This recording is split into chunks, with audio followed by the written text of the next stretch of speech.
What's up, ladies and gentlemen? Jonathan Wiseman here with another episode of The Grit. Today, I got one of my favorite people in here of Houston. We go way back. Today, I have Marc Harvey with marcharveybeauty.com. And Marc's going to tell us a little bit about how he got into the business. Before we jump into that, if you get value from this, if you know me, if you know Marc, you want to share some love, spread the love out there, leave a comment, share this podcast, whatever platform you're on. That's what helps keep us going and keeps us motivated. Show some love for Marc Harvey. Marc, how you doing today? I'm good. How are you? I'm grinding, man. Awesome. How you liking this weather out there, huh? You know what? I wouldn't mind it if it wasn't raining. Where did that come from? But the rain is. I like the cold too. I like the cold. Yeah. Cold I can do. You know, it's my wife. She hates the cold. Yeah. Really? I would rather be cold and be able to every day cover up. Because once you get hot, there's only so much shit you can take off. Only so much you can take off. You never get comfortable. Never exactly. Always. Yeah. But yeah, I agree with you. The wet cold, I could do away with. Yeah. Yeah. So what we do on the show is we just want to hear people's journey to entrepreneurship. Sure. And share those experiences and stories, the hardships and all that fun shit. And as long as we've known each other, we go back close to 20 years. Whew. Diapers. We're not going to tell people how old we are. No, that's right. But let's go back. I want to hear your story. I've never heard your whole entire story from beginning to how you got into this. So I'm excited to learn more about you, honestly. Awesome. But I know the following is, and you're in such a cool industry. I see you all over the place. The news, different channels. You're killing it on radio. Gotta stay relevant.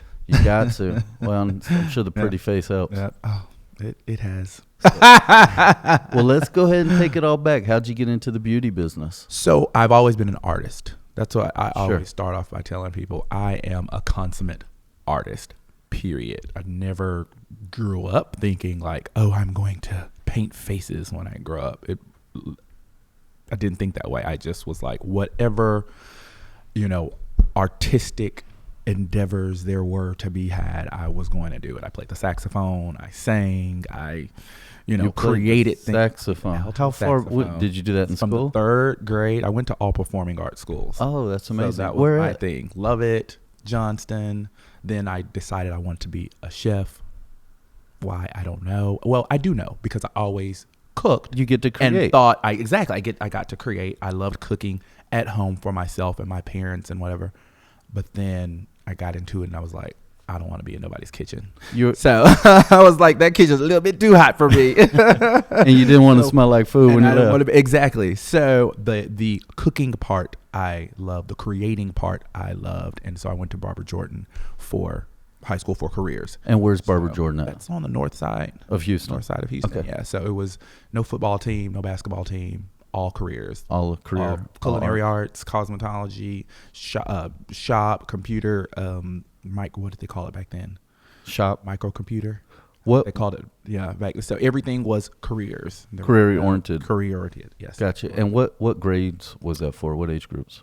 High school. Okay, so typical 10 to 12 or what have you. Yes. But prior to that, yeah, all arts, everything as far as painting and drawing and sketching and playing the saxophone. And so my life was I was always inundated with some type of art going on in my life. Gotcha. Creativity going on in my life. Yeah. And so it all started then in high school? That's how it started. And at what point did you decide, if at all, was it during the high school years you wanted to get into, what would you consider your profession? What are you right now? So when I tell my story, I say I'm the accidental makeup artist, right? Because I started out doing makeup as a hobby. I always did portraiture, though. I always sketched portraiture. So I knew lighting and contouring and how to mix pastels to make these different colored browns and reds and da-da-da-da-da. Never knew that would parlay itself or, into a makeup artistry career, So it lends itself so well. Totally, yes. Absolutely. It's the foundation of makeup. Literally, right. No pun intended. Of makeup artistry, it's knowing the highlights and the contours and the, color theory and color science and all of that. Myself and my sister used to model. my sister much more extensively than I did. And I started doing her makeup for fun. Sure. Completely for fun. Not just, when I tell you, it never even dawned on me that it would be, a career path. So was she a good palette for you, or did she was. hate it, or did she love it? No, she loved it. She loved it. And then my girlfriend started being like, Mark, come over an hour early so you can do our makeup. I'm like, I gotta get myself ready, But I would, of course. And I had a really good girlfriend of mine who was doing makeup who said, Mark, like, you're really great at this. Like, I mean, and she was really into it. She was doing videos and DMX videos and Tamiya videos, a lot of the R&B, late 90s artists. And that's some of my favorite music. Me too. Old school 90s R&B. All of it. And so she was like, you really should do this. And I was like, oh my goodness, my parents would kill me. Like, because in school, art for me was really to keep me out of trouble. Sure. So my parents kind of were like, okay, whatever he wants to do in relation to art, that's what we're going to put him in. And yeah, they didn't. Yeah. They didn't realize you're going to be in hip hop videos. No, they didn't. Well, they did. They wanted me to stay out of trouble in school. And then for some reason, I guess they just thought that my love for art was going to dissipate and I was just going to be, sit behind a freaking desk. Sure. The rest of my life. That's, how it is. Go to college, get that good paying job with insurance. I mean, that's with those good benefits. I've heard about American those. dream, Yeah. right? We grew up, our parents are baby boomers. Like, that was what they did, and that's what they wanted you to do. So they were hoping you were going to grow up out of art and go get a real job? Right. Gotcha. That's what it was. It's, you've never heard of starving artists? That's what you're going to be. I'm like, oh, okay. Well. What did your parents do at that time? They just didn't understand it. They were just kind of like, what? You want to, like, my mom was like, people let you get in their faces? Like, she was just like, they didn't understand it. They were just like, okay, it wasn't sensible to them. Like, sure. They were just like, so how are you going to make money? They just did not understand the entrepreneurial spirit that you have to have when you are an artist. Yeah. Well, and it's even like almost a double whammy. Mm-hmm. Does that word whammy show my age? Yeah.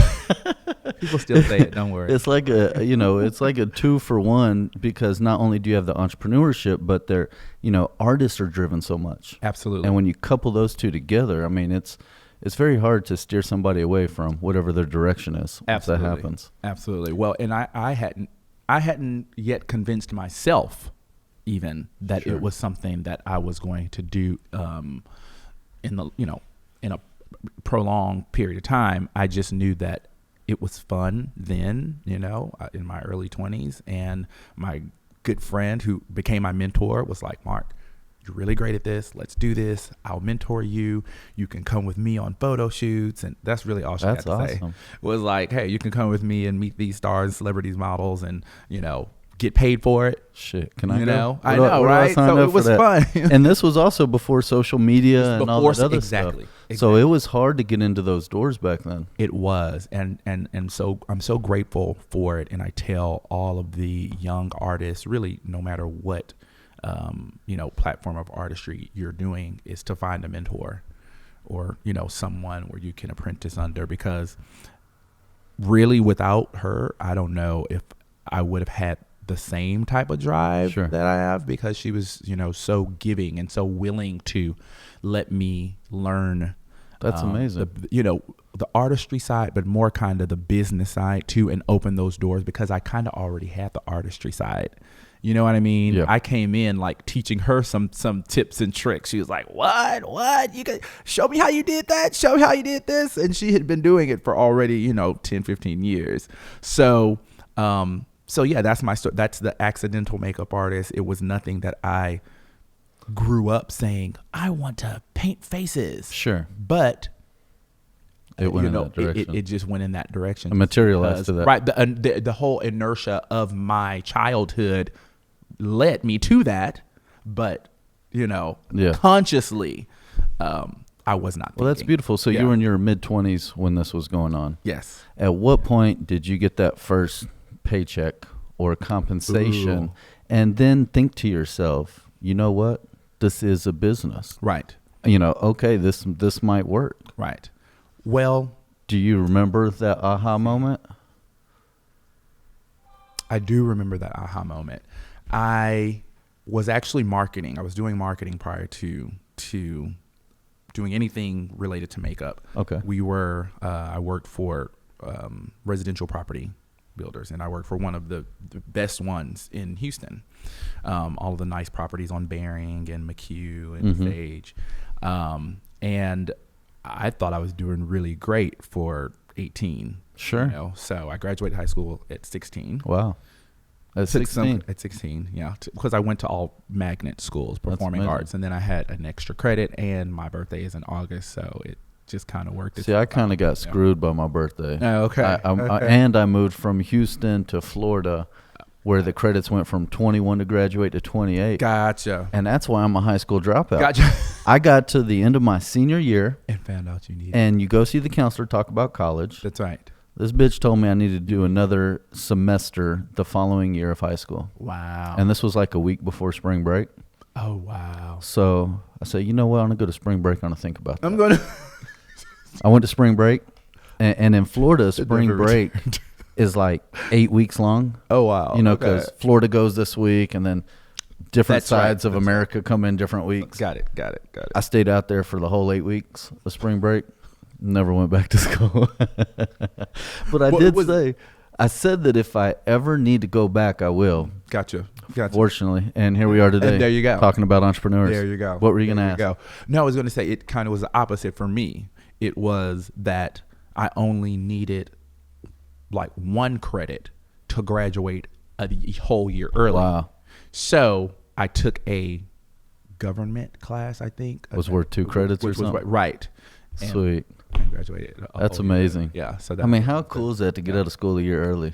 It was great. It was great. I bet it was. It was really great. Yeah. Yeah. So go back. So you were doing some real estate or some mortgage type stuff. Yes. And yes. so how did that transition from that to beauty business? The crazy thing is that I thought I was really good at that. Sure. I really did. I mean, we did events that, Texas Department Association, Houston Department Association, and we did these events, and I was marketing for these properties that were really high end at the time. I mean, even today it would be $2,000 for a 1-bedroom is a lot. You know? So I had a really good circle and support group, and we always went out together and whatever. So I just thought, hey, that was going to be my life. I'm going to be in this industry. Sure. And like I said, I started working with my sister and meeting kind of the whole model world as well. Meeting the agencies, working with the models behind the scenes. And that's when, like I said, my girlfriend was like, Mark, you're really good. Like, you shouldn't be doing this as a hobby, basically. Yeah.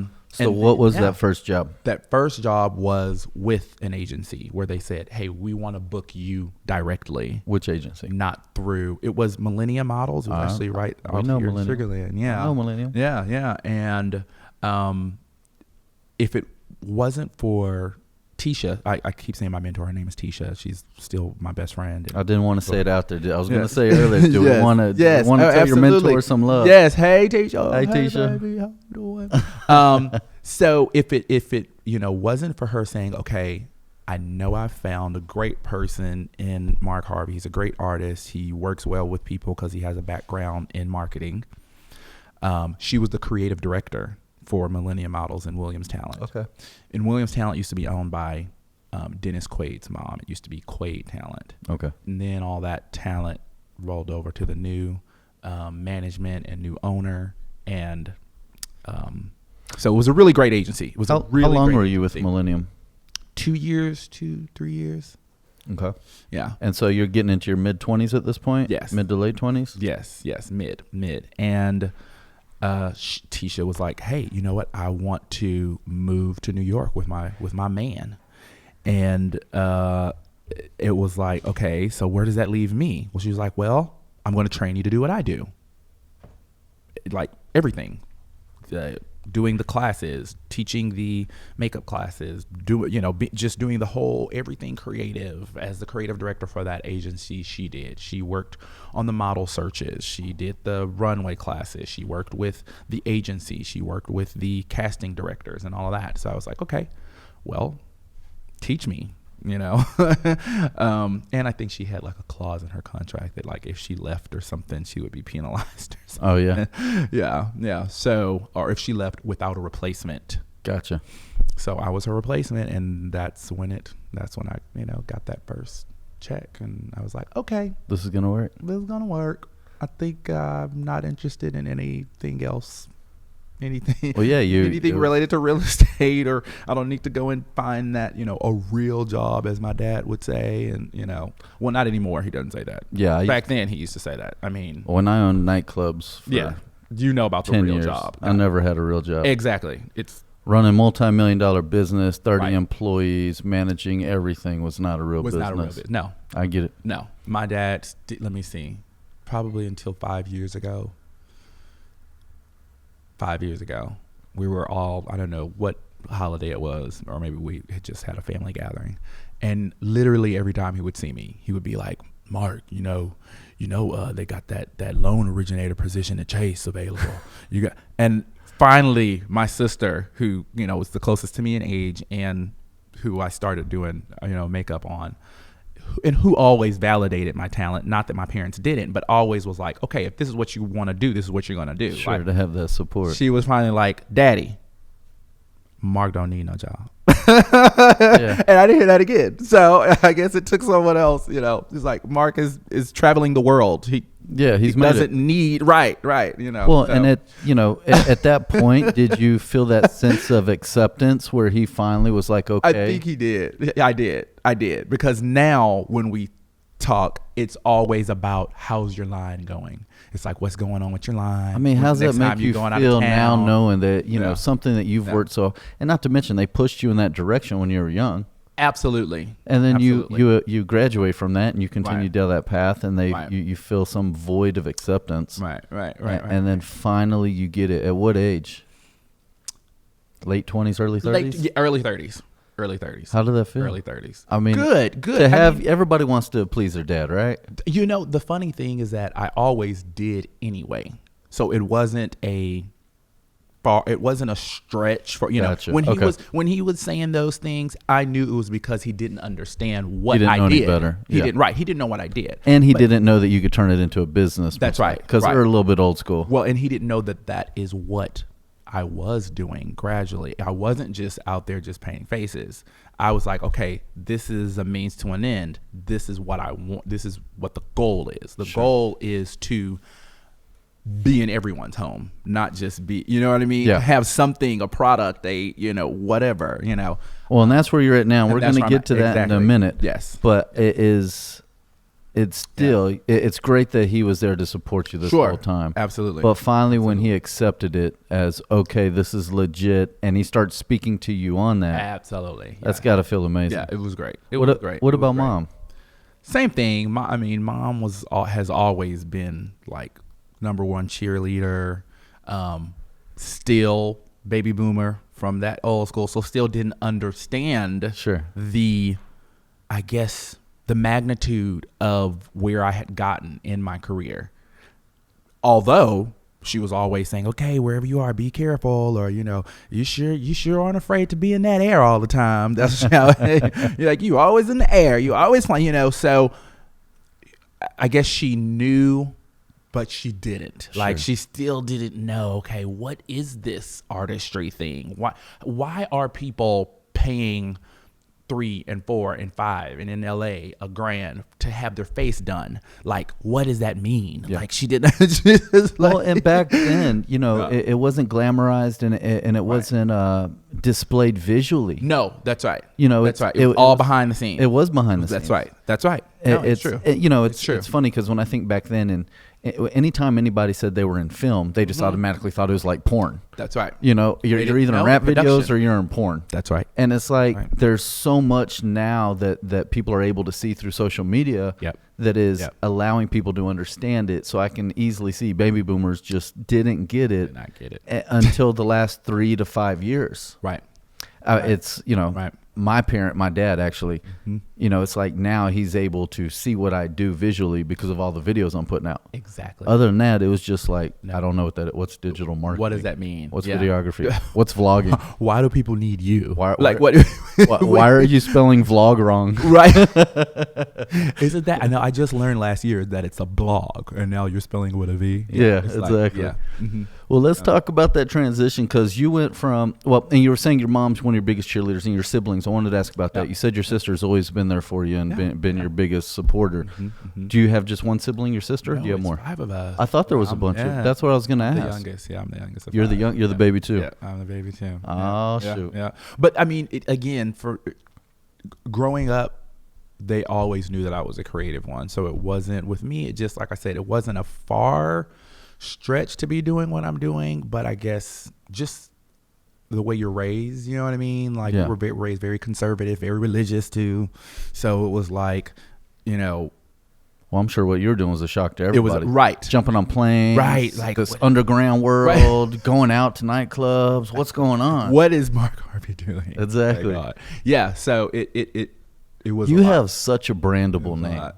That's what everyone tells me. And like, I mean, Marc Harvey. They're like, is that your real name? I get that a lot. Is that your real name? And then I also get, is it Marcus? I'm like, no, it's Marc. My mom wanted to name me Marc. Yeah, I have a brother Marcus with a C, and my brother's name is spelled with a C. Yeah. I guess are all Marcuses with a C? Right, unless it's like German or something. I guess Mark would be if it was just Mark, but yours is with the C. Yeah, so. Yeah. I can see why they asked that, but Marc Harvey, I mean, that's just it's Marc a brand. Harvey. Isn't that crazy? I just want to put on a Marc Harvey belt and floss it with some Marc Harvey shoes. What? Straight up. I'm working towards all of that. I know you are. Well, let's kind of move forward to the line. You've got Marc Harvey Beauty.com. Yes. You've started your own line. Yes. You've got many products. Yes. Even seen you bring in some accessories and mechanics and all devices. So before you jump into that, tell me, because you were traveling, you were doing the whole makeup in the entertainment world, I guess we'll call it, hospitality entertainment. Sure. How did you transition, and when did you transition from that and start coming more over to the cosmetic, the beauty, and the skincare and health and beauty world? So it's funny. I always, like I said, created, right?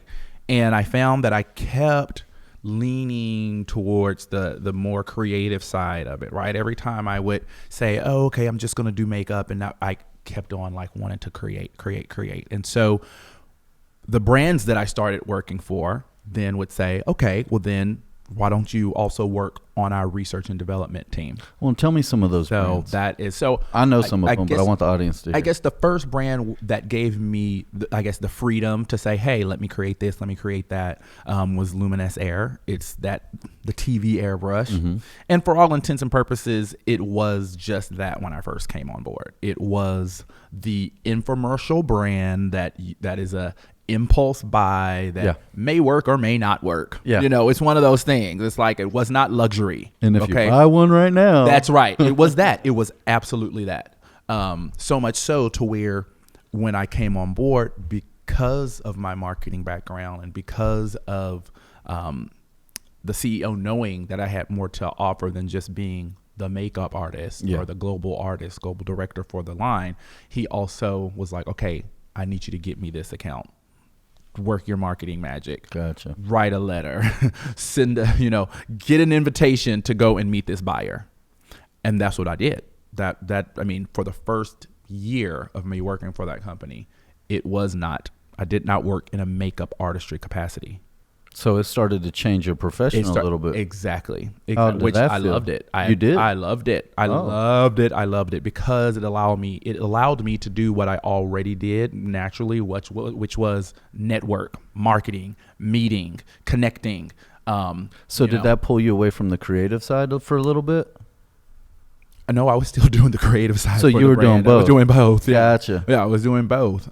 Because like I said, it just, at the time, it was not a complete line. It Sure. really wasn't. It was just like the airbrush and then a few colors, foundation colors, and like one other, like a bronzer or something like that. So what were you selling? Were you selling the airbrushes to companies? Big That's chains? right. That's right. What I came on board to do was make the brand more of a luxury brand. Okay. Because when you see these brands in the department stores, that's what you feel. You feel that luxury, that upper, Echelon. Yeah. You see the picture of the beautiful woman and the people helping you, the product specialists and everything. And that is the feel that he wanted to give to this brand, because it wasn't there. Okay. So much so to where when I would try to get a meeting with a buyer or a retailer or whatever, they would be like, not so much. Is this a toy? Like, what is this? Like, this isn't beauty. Yeah. It's not beauty. It's gadget. So he was like, okay, we need a shift. We need to turn this into beauty, into luxury beauty. And that's so a good word, gadget. Yeah. And that's what I did. So I brought my experience as far as production and getting girls together to do photo shoots and videography. I don't do video, but I do art direction. Sure. And that's what I had done for the agencies. You see what I mean? For the modeling agencies. Well, and then working for this company, it seems like you were able to build this brand, expand on the image, help from the marketing aspect, do the sales. It's choreograph the different shoots and the videos, get it from a gadget to a brandable product that you can sell in a display case. Absolutely. So you're almost running this whole entire company. That's exactly what it was. And at what point were you like training the call training center, everybody too? Everybody, yeah. I mean, it was crazy. Yeah. So it was either they were going to give you a piece of the company, or Marc Harvey Beauty was going to be born. Exactly. So did you? I don't want to skip to Marc Harvey. What did you do after that? What company did you go to? Because you've been with a couple brands. Yeah. So we did end up getting into the retailers after revamping the brand, after putting the boom Marc Harvey touch on it. Okay. And I brought a retail team. Did they let you have your Marc Harvey line within it? No. That's why we're doing. But I will say this: every buyer and every retailer only wanted to work with me. Sure. So that said something, Absolutely. They were like, okay, I had become synonymous with that brand. I was on the infomercial for 4 years. I was the first African-American male to sell cosmetics on Home Shopping Network. Wow. That's amazing. Yeah. Go for 3 years. Go back and say that again. That's fucking amazing. Yeah, I was the first African-American male to sell cosmetics. Wow. And when I say sell, like they didn't have me on there as the makeup artist, because there had been other artists on there. There had been other artists that were kind of in the background doing the artistry, but I was the on-air brand ambassador. That's amazing. With working with the host to sell the product. Yeah. That's awesome. Yeah, so it was fun. And Canada. I never knew Shopping that Channel about Canada. you. Yeah, I did. I love Canada. I did that.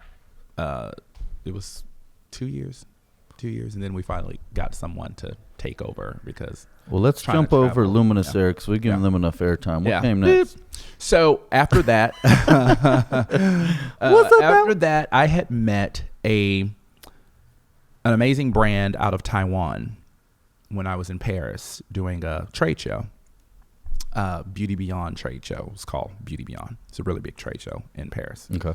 And it's brands from all over the world that come to this trade show. So it's suppliers, it's brands, it's people just wanting to make connections. And who sent you to that trade show? Luminous. Okay. I don't mind mentioning that. Right. Okay. So let's back up. I had, prior to Luminous, I had worked for L'Oreal. I had worked for Bobbi Brown. And done some freelancing for a brand called Tarte. Okay. So, yeah.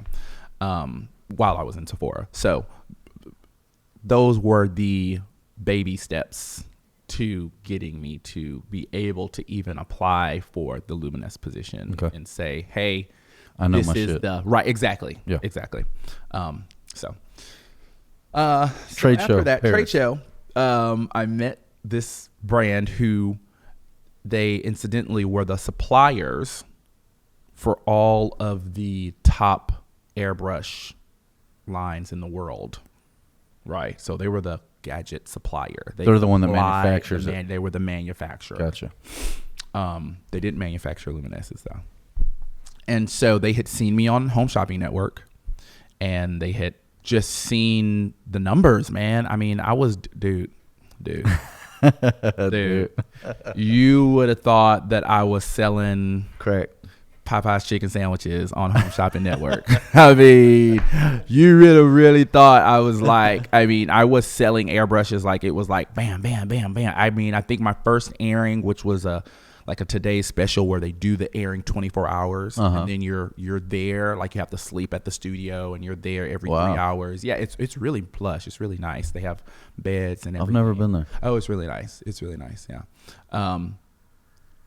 I did, I think, 17,000 units. I moved 17,000 units. So I made him, $2.5 million in 24 hours. Yeah.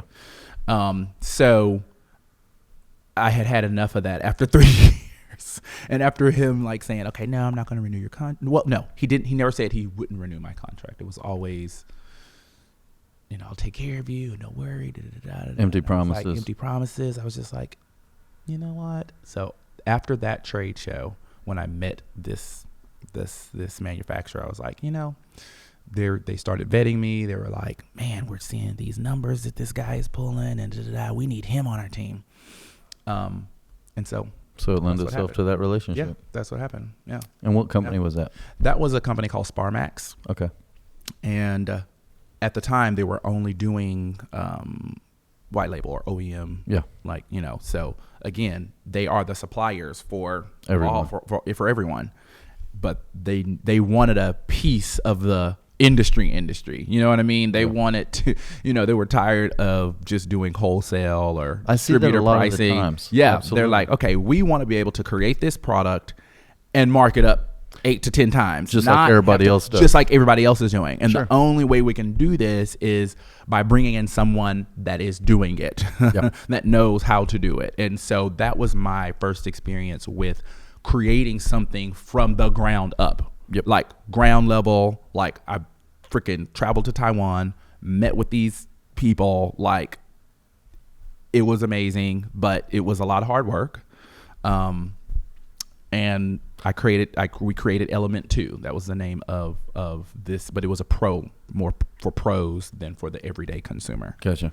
Well, and that's, it's something for our audience too, as entrepreneurs, the ones that are inventors or they develop their own products, is when you develop a product, you can license it to different big brands. Exactly. You can turn it into a white label system where you send it to everybody and just drop their logo on it. Exactly. Or you can white label it, OEM it, original, what manufacturer? What's the E for? Right. OEM. I don't know. Original equipment manufacturer. Maybe. No. OEM. Yeah. It popped OEM. out of my head. It sounds OEM, good. ODM. Let's go with it. Yeah. But you can do white label. Yeah. But also when you do white label, there's nothing wrong with knocking off your own company or building your own brand so that you get to take advantage. You're the wholesale supplier, manufacturer. That's right. The distributor if you want. That's right. And you can also launch your own brand. Yep. That's what I'm working on with the skincare side. Yeah, I love it. Marc Harvey Beauty. You're working on some white label stuff as well? Yeah. Yeah. And the brand really lends itself to that because right now the products really are straight for the consumer. It's like consumer, what is it? DR. Yeah. Direct to the consumer. The spas love it. Everyone loves it. And so I'm like, okay, so I need to brand this myself and then also, make it available for spas and whoever else wants to use it in their establishment. Well, let's go ahead and do that. Let's fast forward to markharveybeauty.com into that brand. I know. I feel like I lived 9 lives. Yeah, we'll be here till 10 p.m. talking about it. We'll get you on the show to talk about some of those other stories. I think we got a couple of our own stories. Oh, God. We'll share that. That's a different show. That's a whole different show. That's After Dark. Yeah. You going to make me start that? JY's After Dark. Jay Weezy. What's up, dog? What's up, HTC? How you doing back there, brother? Need to get you a microphone. So Marc Harvey Beauty. I want to talk about the grit and grind of it. I want the griminess. I want the legit. Was that HTC I heard back there already? When did you decide, okay, I want to start my own line? And I want to know how you got funded. I want to know the bullshit. I want to know the downs, the ups. I want the grit and grimy. So after creating Element 2, after doing all the traveling for that, doing the press, tour, I said, you know what? I can't continue to do this for other people. Yeah.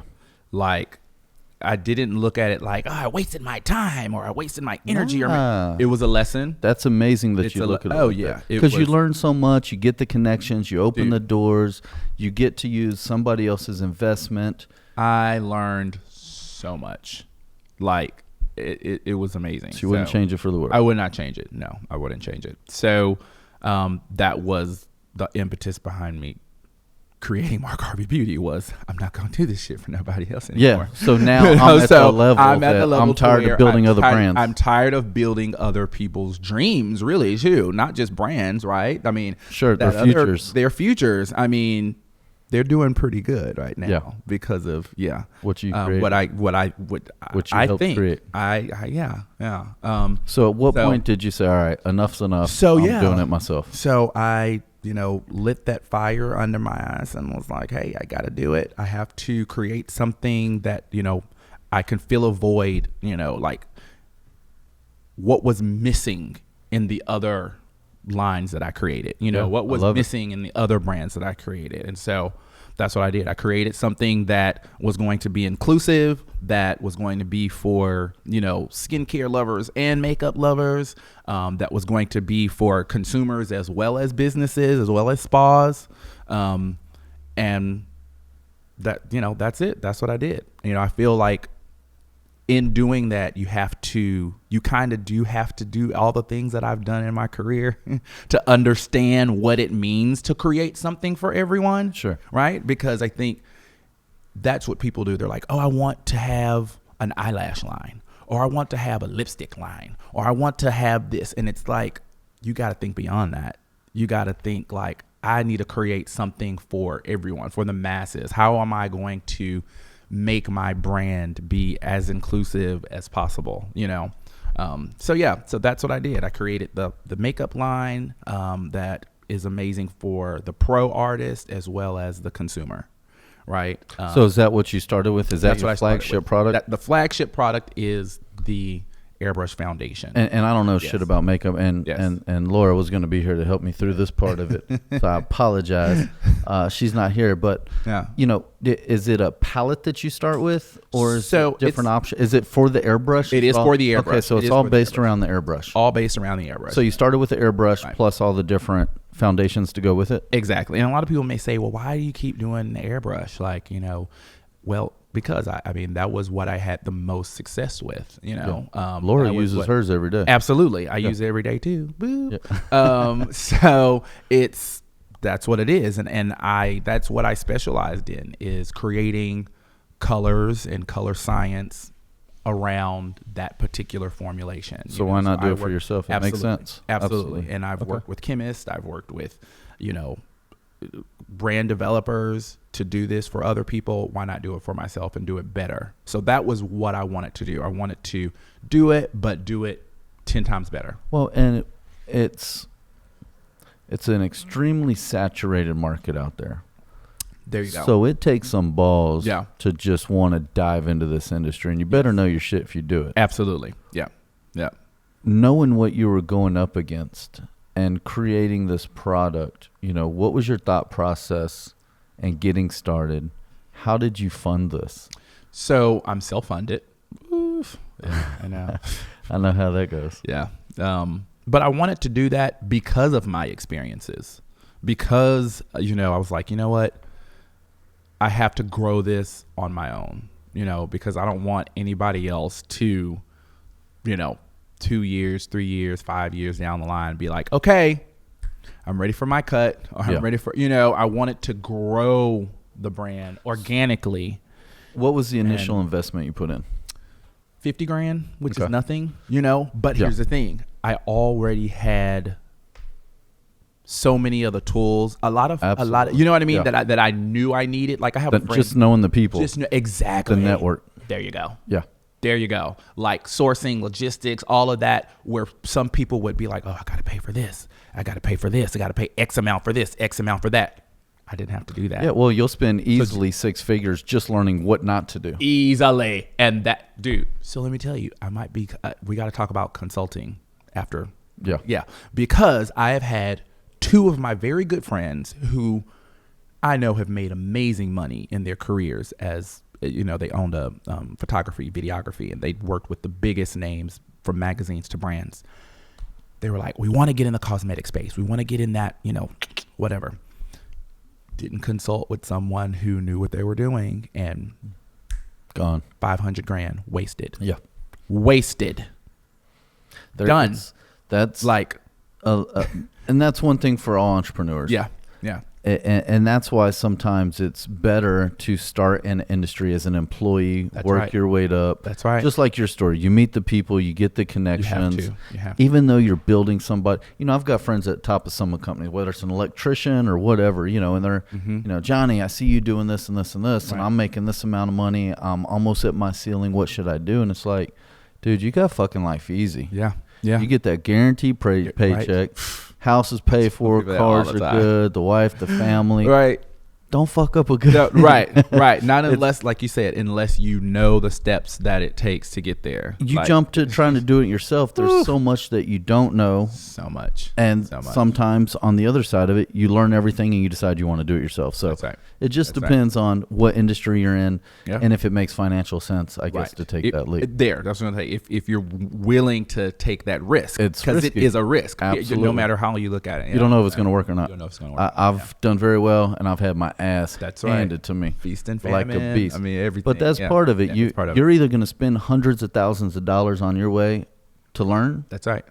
or you can do it through somebody else's money by being an employee. That's and right. then when you finally get to that point where you want to take a leap, Right. take that leap, but be financially prepared. That's right. Have some stacks and savings. That's right. So that when you are ready, you can cover your weight for at least 6 months. That's right. And that's what happened with me. I was like, okay, this is not a huge investment, but guess what? The only thing I had to invest in was product. Everything else I did myself, or either knew who to get whatever I needed. Well, that- from and that's photo what's shoots amazing. to everything. because your Yeah. overhead wasn't, Yeah, you know, no, too, I had too nothing. large. Exactly. And because the product is, it's not, you know, a full line. It doesn't have your brows and your lips and your, you know, mascaras and all that. It is basically just for the complexion, right? Okay. So that's what I specialize in. So let's talk about Product what for products complexion. do you have in your line? So I have the airbrush, I have the foundations, the airbrush foundations, the airbrush shimmers, the airbrush bronzers. Basically, a person or a client, woman, guy, whoever wants to wear the product can do the whole complexion with the airbrush. Okay. Then I have my skincare line, which is organic skincare, and it's just great for all skin types. It really is. If you have tried everything else, whether you have, you know, acne or premature aging or, you know, rosacea or spots, blemishes, whatever, if you've tried everything else, I say go organic. It's an amazing product. We're How many different products do you have in the skincare line? about 25 Okay. SKUs. And yeah. how many different palettes do you have for your airbrush? For the airbrush, so it's not like palettes. I'm using the wrong terminology. Right. My bad. So it's What are the different products, colors? The colors, yes. So I have 20 shades, a Okay. range of foundation shades. I have to say that, I mean, there has never been, and tons of makeup artists use my product. So I've had the makeup artists for, you know, the Miss USA, Miss Universe, you know, other celebrity makeup artists use the product on video, shoots, I and see you everything. all over the place. Yeah, well, that's the great thing is that it's not just me anymore. You know what I mean? I actually have have little fingers out there. I have like the other artists using the products now that can, you know, endorse and validate the Your product. advocates, now. your influencers, affiliates. Is great. Absolutely. Not as much as I would like. Sure. But We can talk about it's that later. growing. Yeah, it's growing. It's growing. I feel like I have some good ones. You Yeah. know, the people that are really working. Well, and that's hard to find these days. Exactly. Actual working artists. People that actually go to work. That's right. So yeah, I have yet to find a shade or a color of a person that my brand has not been able to And can you mix colors together? You can. Okay. You can. Now, I guess that's what the contouring is. You can. Right. You can do pretty much everything that you can do with conventional makeup, you can do with the airbrush. Gotcha. Yeah. And it has your skincare quality ingredients in it too. Sure. So it really is something that's good for your skin as well. In times past, it used to be that you would only get airbrush for like a special occasion because it was really heavy and it kind of looked like airbrush. It kind of looked like, it had a specific look, right? You know how the brides always looks, they always look perfect. Like spray tan is just different than tanning. Exactly. Sure. Exactly. So but it's gotten a lot better. It's not like that anymore. Not like that anymore. Yeah. No. So that's what this is. Okay. So you got the airbrush, you got the skincare line. What else? That's it for right now. That's and that's plenty. I mean, you're talking 20 shades here and 25 products here. Yes. That's a lot of SKUs. Yeah, it's a lot of SKUs. So do you warehouse all that here? I do. Okay, so you in-house it here, you warehouse it here. So I'm assuming you do all the drop shipping. I do. You do it all. I do. I know. I have help, but come this coming holiday, it's about to really. It's time for you to get some more help. Yeah, for sure. So tell me, what's next for Marc Harvey? What's next, man? Just trying to make sure. Is it just grow and optimize what you have? That's exactly what I'm focused on right now. Yeah. And because the way I have it laid out, like, okay, I have my consumer products, I have my spa products, like for the skincare line. I did tiers, right? I did the essentials, right? For everyone, for guys, girls, teenagers, just anyone looking for that basic essential kit for their skin, right? They're like, okay, I want to start on something. My skin's not looking the best. I want to start using something. Yeah. That's for you. Then I was like, okay, I want to do something for spas because the spas got to be a little bit more higher end, right? Yeah. So then I did the spa line. Then I did something for high-end retail, which I'm super excited to say I have a distributor that I'm working with in Brazil and Europe to do a launch in Europe next year. That's amazing. So, yeah. And I'm in a chain of spas here in the States called Body Bright. And it's actually an international chain, but they have 49 here in the States. Wow. Yeah. So I just did the rollout in Texas, and next year I'm going to be rolling out the rest of the locations. That's amazing. Yeah. A whole it's bunch going. Of stuff in store. It's going. Yeah. It's going. Yeah. And like you said, I'm just wanting to focus on what I have and keep growing and keep doing you. Keep doing me. Keep doing Marc Harvey. Yeah.